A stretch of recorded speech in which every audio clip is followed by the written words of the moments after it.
Hamilton! Unbelievable stuff! Howdy YouTube, we're back this week in Las Vegas after a bit of a hiatus for me as I've been working on monetizing the channel. In the meantime though, we witnessed a generational drive for Max Verstappen in Brazil where he stormed from P17 to P1, bringing him to the brink of sealing a championship here in Vegas. Now I usually dive into famous moments for each track, but since the circuit's only hosted one race so far, let's take a look back at some of the highlights from last year's event. The one goes racing on the streets of Las Vegas. This needs to be addressed now. It is a joke if he gives the position. He wasn't in front at the apex and he pushed me wide. You have been given the 5-second penalty for that incident. From the top three, Max Verstappen puts his name up in lights once again, and it's very close to the line, but it's Charles Leclerc. Last year's winner is, of course, Max Verstappen. However, the lap record belongs to Oscar Piastri, who set it in last year's race with the MCL 60. Looking at this week's schedule, it's a pretty standard weekend, with Friday's events already have taken place. Friday had FP1 and FP2. Sorry for the late video. Saturday will have FP3 in qualifying, while Sunday is obviously race day. And I anticipate everything will be on time as the weather's not really a factor.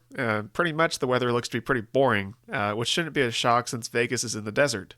Anyway, Friday, Saturday, and Sunday are all partly cloudy with chilly conditions. Temperatures will hover around 50 degrees Fahrenheit or 10 degrees C. And with this race being at midnight, I only included the low temperature for each day, because that's all you really need to look at. Now the winds for Friday were calm, but for Saturday and Sunday, they will switch to the south-southwest at about 5 to 10 miles per hour or 8 to 16 kilometers per hour. Now, as for the impact on the Grand Prix, this race is a two-stopper, and given the weather, that will probably remain the case. Expect every team to go with a set of medium and hard tires, but I'd still bet on Ferrari screwing up the strategy somehow. Stay out! Fuck! Why? What I'm doing? Tire, position 5. As for current news, there's not a whole lot to cover, but here's the latest. Alpine has lost its dignity. They decided to become a Mercedes customer team and scrap their own engine department, and honestly, it's not surprising, and it's not the first time we've seen the French conquered by the Germans. The Monaco GP has been extended through 2031, and I'm really fine with this as it's the crown jewel of Formula One. It's a staple of the sport, and even if the races there are often boring, it's still a fun place to go watch the race, I assume. I'm not rich. But since it was announced this week, it gave me a good opportunity for a great meme crossover. Sergio Checo Perez! I'm out, man. Sorry. And in the driver market news, with Bortoleto signing with Sauber, all the seats except for the RB seats are filled. Keep an eye on Franco Colapinto though. He might fill that RB seat or even challenge Jack Doohan's Alpine seat. And I know Doohan just signed a contract, but his contract's only for the first 5 races. So, with Colapinto gaining a lot of interest, I don't know. I can see Alpine signing him. Now for the polls of the week. New segment. Poll 1. I asked you what track you'd bring back, and the overwhelming majority of you chose Hockenheim, which is a great choice. Sepang was a close second, which wasn't even an option. And I'd personally love to see either of those tracks return over Miami Qatar. And then in poll 2, I asked who the GOAT was, and it was close between Schumacher and Hamilton, as I expected, with most of my viewers being German. There is a little bit of bias, but honestly, I'm fine with either pick. The sport's changed so much, it's really tough to compare them anyway.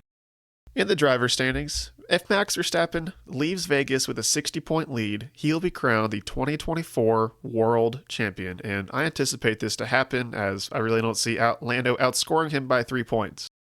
As for the constructor standings, no big changes except for Alpine jumping up to 6th.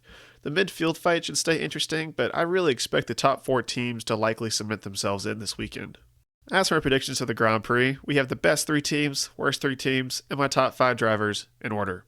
For the best 3 teams, I have McLaren, Ferrari, and Mercedes. Ferrari really should be the best here, but with the cold conditions, I'd expect Mercedes to be a dark horse, and I was going to say that before I saw Lewis Hamilton go P1 in both. However, it's Mercedes, so they're somehow going to screw this up, and Lewis is going to be like P9, P11 when he qualifies, which shouldn't be surprising. Anyway, for the weakest teams, I have Sauber, Haas, and Alpine, which really shouldn't be a surprise. No need to elaborate on that either. And for my top 5 drivers, I have Leclerc in P1. Ferrari should shine here, and he made Max work for this win last year.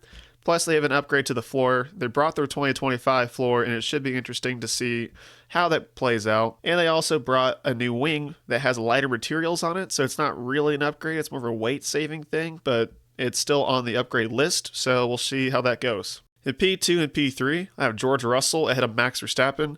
I think Russell's going to be a bit faster than Hamilton, just because he has a Silverstone spec car, and I think that was honestly a better upgrade. And for Max Verstappen, solid performance, but likely outpaced by Ferrari and Mercedes this weekend, but I still have him ahead of both P4 and P5, which I have Lewis Hamilton and Carlos Sainz.